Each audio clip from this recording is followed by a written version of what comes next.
started? Do you want to do it, or do you want me to do it? I want you to do it. Welcome back, everybody. My name is Michael. I'm Sam. And this is the Unbearable Truth Podcast. We are on episode 6 already. Kind of flew by. And today's topic is about mindfulness, or just being mindful in general.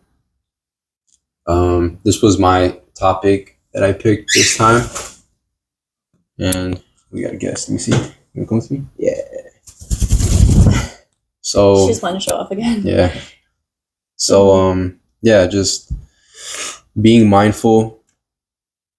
And again, we are siblings, we're brother and sister, but we are individuals as well. And we're here for our own reasons. Mm-hmm. We're here to say our own piece. We're here to speak our own truths. So for this topic, one thing and for this in general, me as a person and like my career path in life, is I am here for those willing and ready to fully participate in their realities. Right. So this podcast is called The Unbearable Truth. We came up with this idea That scared the heck out of me. That was weird. Something fell in the kitchen. That's so weird. Okay. But God. I lost my train of thought. I know. That one was valid because I got attacked. But basically we're here. Yeah, let's backtrack. So we sat and we came up with this idea for this podcast, knowing that the truth is something that is not going to rack in a lot of views or a lot of people because it's uncomfortable. It is unbearable. And it's some things that we don't want to hear. Mm-hmm. Like sometimes we don't want to hear it in that moment, which is fine because you could always come back to our videos. Maybe there's going to be a day where you're like, oh, I want to listen to this. And then it'll make sense to you. Something will pop up from what one of us said. Mostly my brother, but I'm just kidding. But yeah, so it's like sometimes it's not going to make sense right away. Sometimes it'll be like later on. Mm-hmm. Like there's a time for everything. Exactly. You know, even this podcast, it may not hit numbers now, but there may be a time where the truth becomes profitable, and then let's say we'd be ahead of the curve. You know, but Mm-hmm. For now, unfortunately, we live in a world where it pays to be fake. It pays to lie. It pays to cause a commotion to get people to create a crowd. Whereas we're kind of trying to do things a little differently. We're trying to cultivate a space. Bring back that genuine realism mm-hmm. type of content. And it's out there. There's people who do that, but it's more of like it's like hidden. Sometimes you don't, at least for me, I don't know what's real and what's not real anymore. I don't know who's being genuine and who's not being genuine, which, it sucks because the people that are genuine, then you get people like me thinking like, oh, are you being fake? Yeah. And like for when I'm not on the podcast and the people I work with and the work that I'm doing is I try my best to help people build the will strong enough to be able to believe in something. Whether you start off believing in just yourself, and then that eventually evolves into things that are bigger and greater than us. Mm-hmm. But we must cultivate the will to believe in something, because if you don't believe in anything, that quote where if you don't believe in something, you fall for anything type stuff, like this, we just live in a day and an age where a lot of people are already just broken down and lost and already just fed up with what they had to deal with so far in their lives, to the point where believing in anything just seems more like another chore or like another responsibility. But in fact, that thing that we are believing in should be deeply rooted in our reason why we why we got up this morning. You know, why, for example, me and you wanted to sit down, set this ring light up, set the cameras up, and want to talk in front of people and upload this and stuff. There's reasons why for everything. And that connects all the way back to the topic of the day, which is mindfulness or being mindful. And I jot down some just random like ideas that I had, or like I sat and I just thought. And one thing that I wrote is, don't go with your first thought, right? Don't go with your first thought. It's a test. So for example, if I love that one. if I see something like for example, like they call them connotations. Like there's negative and there's positive connotations to something. Like let me use pit bulls for an example. So when we were at the cookout yesterday, there was a pit bull there. He was kind of wild, but he was a really good dog, but he was a little rough. And when people see pit bulls, they automatically get the negative connotation that they're aggressive, mean dogs, violent, you know, when most animals in general are results of their environment. So if the owner is aggressive, if the owner is mean and rowdy, then most of the time the dog or the product of that, like they say, the fruit doesn't fall far from the tree. So that's going back to my point is, don't go with your first thought. It's a test. So for example, you see a pit bull, let's say it's not a stray, it's someone's dog. And instead of getting fearful, if you're a person who's scared, I know you like dogs, but if you're a person who's afraid of dogs or who sees the pit bull, if the average person who isn't into dogs, most likely they're gonna be like on edge a little bit, or defensive, because they're like, oh, like their mind automatically goes to a negative connotation of that thing. It's very deceiving. Like they could look intimidating, but they have the sweetest souls. Like yesterday at work, I was going into this room where they had to put in another dog in a kennel, and right across from me was a German Shepherd, the biggest head. He was huge, and he was just staring at me. I looked up, and he was just staring at me, and I'm like, oh my god, like, hi, how are you? Not trying to be scared, right? But he looked so scary. And I love animals, obviously, but there are some that just look intimidating. And like you said, you can't go with your first thought and think, oh, it's going to attack me or something. Kind of have to feel off their energy too, and be present and, kind of scope it out and see if it's safe, if that makes sense. But yeah, like I said, I love animals, but sometimes it's that first thought when you see something that looks intimidating. And you said your first thought, especially these days, is the person wants to go into fear mode right away, or think of the worst.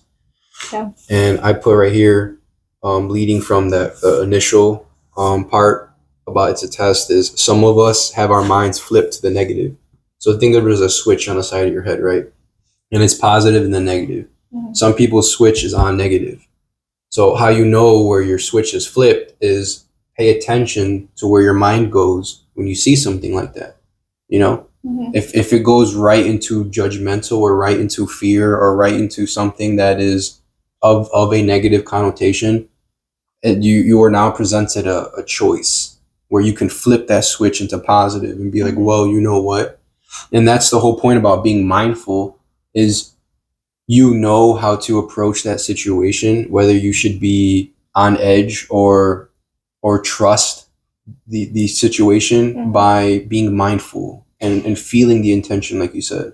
And what's crazy is that watching scary movies, going to these, I don't know if haunted houses are really the culprit, but I know for sure the scary movies are, or just anything that you're watching that's scaring you.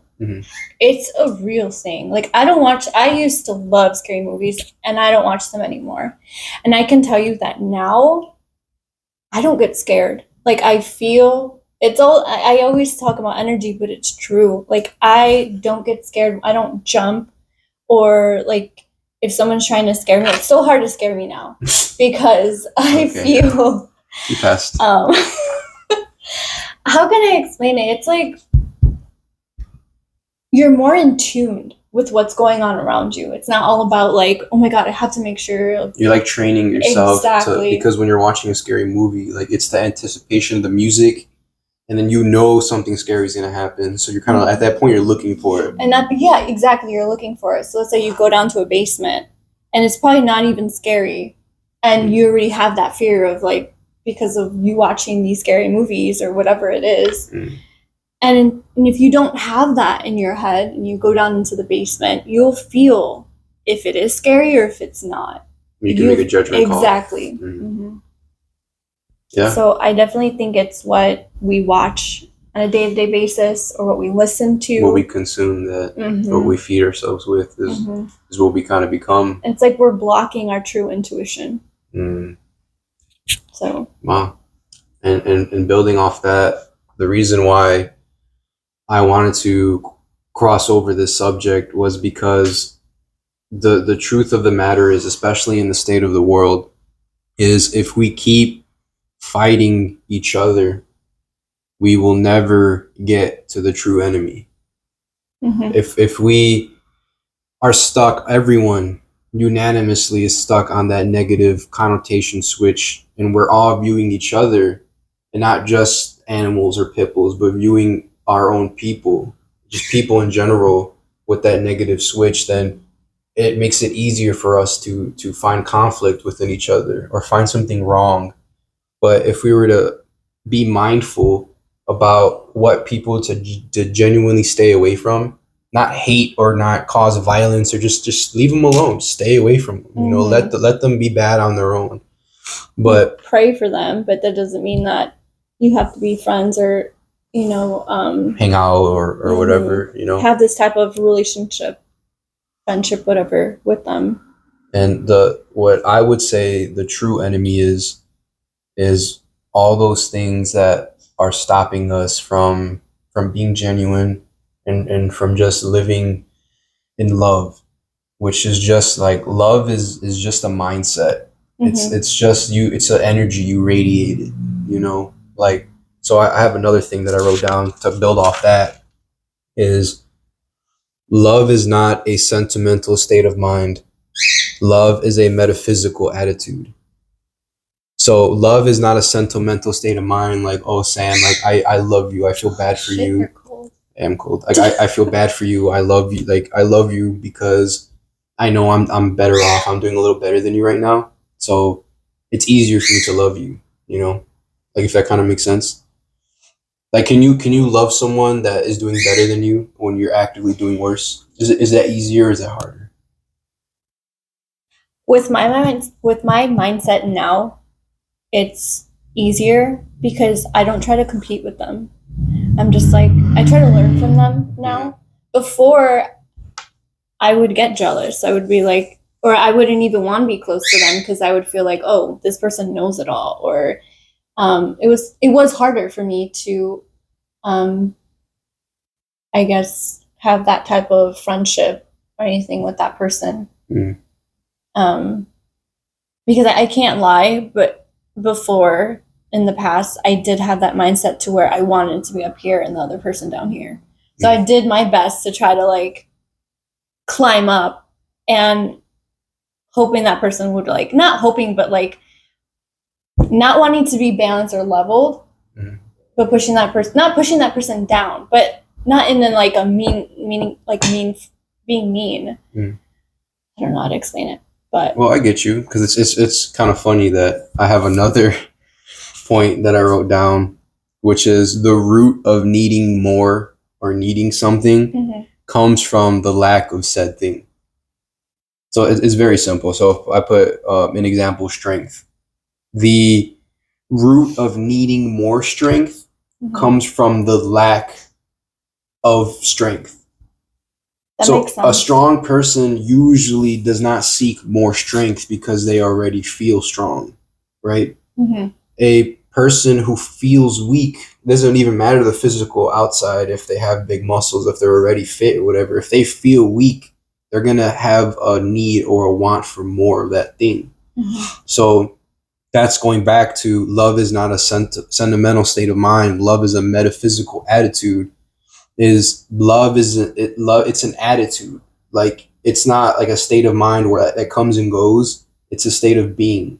So no matter if you get one of your legs cut off, or you lose your job, you lose your house or something, things happen.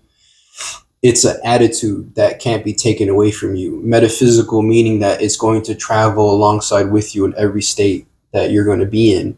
So the needing or want of more love comes from the lack of said thing. So right now in the world, it's safe to say that there's a lack of love in the world. If you look hard enough, it's there. But, heaven and hell is on earth, right? And currently at the moment, hell is empty because all the demons are walking around here with us. And it's all we have to do is just look around and look at the state of the world. This is why this is called the unbearable truth as well, because it's the truth of the matter and the state of the world that we live in. And we're not just talking about it or glossing over it. We're talking about how potentially it got to that state. We're also kind of messing around a little bit with solutions as well. So again, the whole point of this is mindfulness.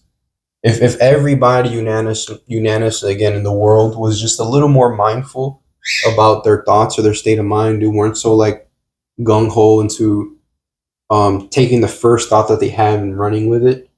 I personally haven't said anything on my social medias or in my personal life about what's going on in Palestine and in Gaza and all that, because truth for the matter, I can't lie either, is I don't believe I'm educated enough in the matter to even talk about it. I'm smart enough to know what happens in conflict. One side always tries to say that they're the victim and the other side is the evil enemy. But it's the truth of the matter is I'm not there. I personally don't indulge in the history. I don't know what's going on.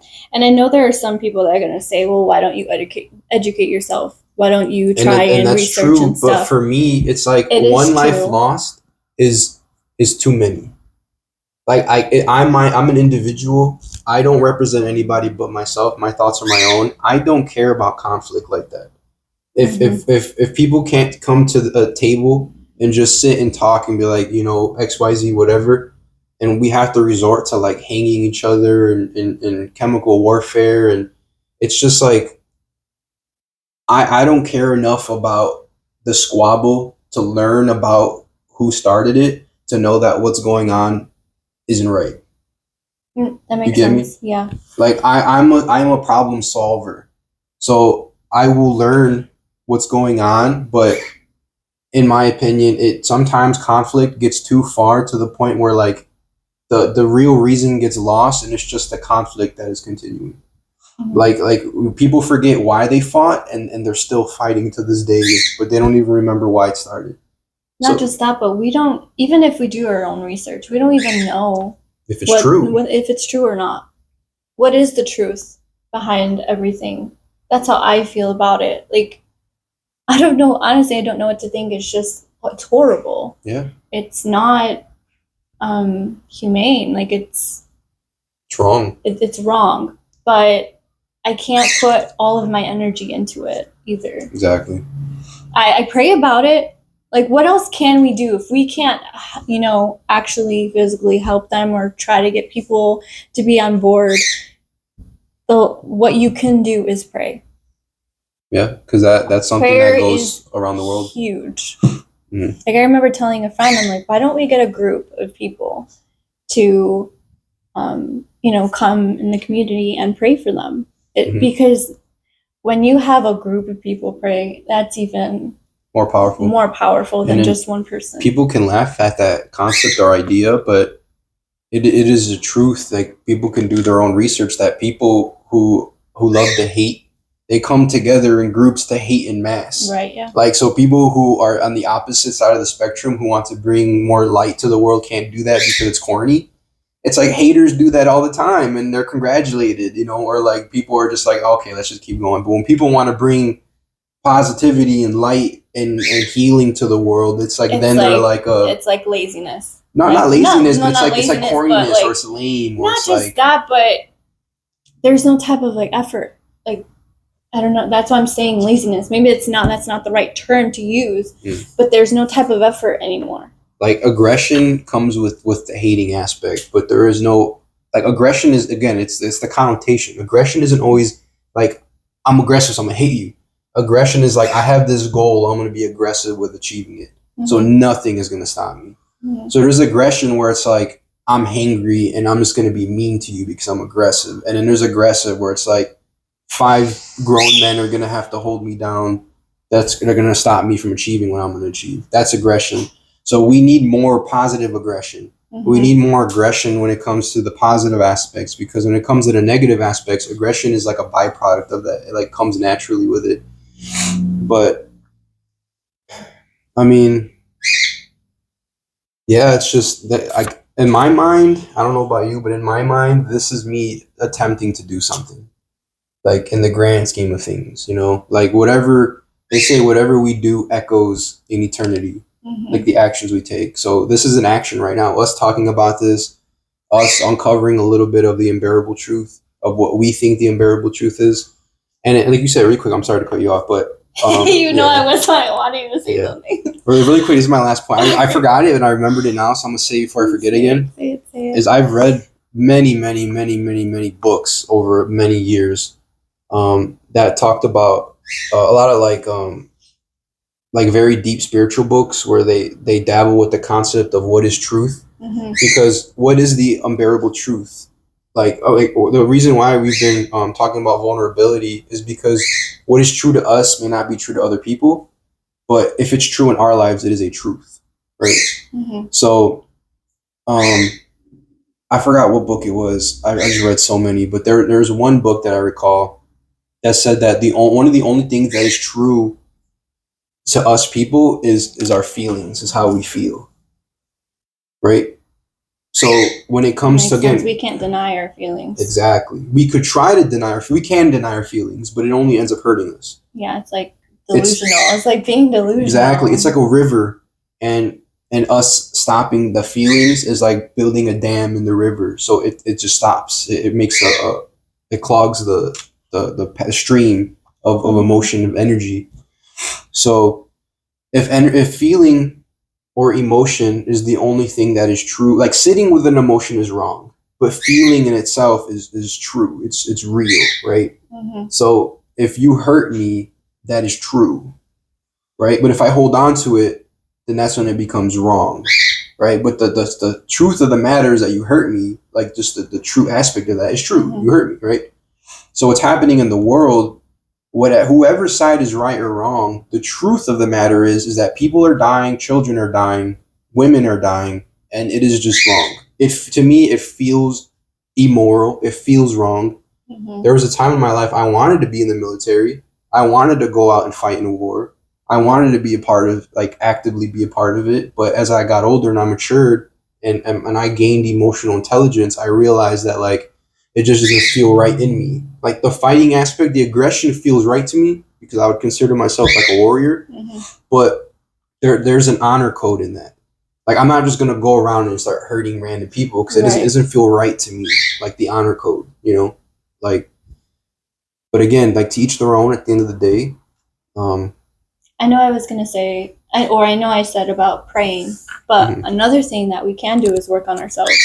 Yeah, that's the best thing we can do, honestly. It starts with us first. If we want everyone else, if we, instead of thinking like, oh my God, why can't the world change? Why can't, these people change? It's not going to start until we start working on ourselves. Because then that's when it starts echoing and it starts, what's another word? Like a butterfly effect. Exactly. Yeah. Exactly. And I've also, again, it's just like food for thought, really. But if you rearrange the letters in heart, you get earth, right? So they say if you really want to change the earth, if you want to change the world, you have to start by changing your heart. Because what comes from your heart is a reflection of what the world is. So if everyone these days has hardened hearts or cold hearts, we live in a cold and hardened world. if everyone has warm, big hearts, then 3, 2. Oh, okay, no. So if everyone has I know, I thought so too. has big warm heart, we thought a distraction was coming, but going back, if everyone has big warm hearts, She felt it. yeah, she felt the passion. Then we live in a warmer, It's basically more like, welcoming what world do you want to live in? Because if you're,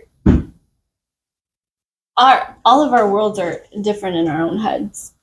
So it's like, what do you want to bring to the world? Yeah. Like, really, I get you. I got stuck.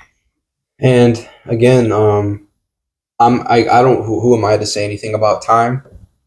I don't believe we're running out of time, but I do believe we may be running out of the time to make a meaningful decision when it comes to what we're doing within ourselves and within the world, because time is it's relative, but at the same time, it is also true that you are aging, I'm aging, the world is aging, our friends, family, and the things that we love are aging, and that should be all the motivation that we need to wake up the next day and to make a decision on what it is we want to do and how we want to go about being mindful, how we want to go about viewing things, and what we want to do when we notice that we're being negative within ourselves. Do we want to make that decision to flip the switch and to be positive?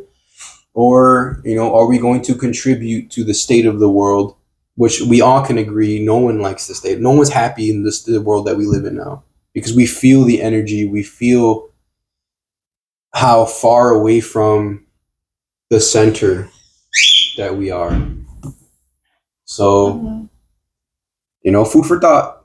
And, that's all I have for today. I hit all my points.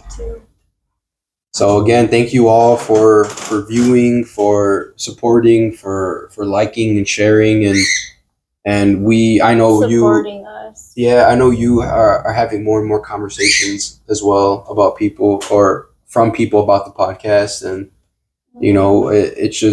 it's all love. Like we said, it's not about trying to hit views right away. Like, as long as we hit those people that need it, or that even don't need it, they'll need it later. Yep. That's what matters to us. Yeah. So thank you guys. Again, this was the end of episode 6. Maybe episode 7 will go live, who knows? But we were supposed to go live this time. We were. But hey, everything happens for a reason. 7 is a good number to start with, so maybe we'll do a live on 7. So I'm excited. Okay. All right, guys. Okay. Thank you guys so much.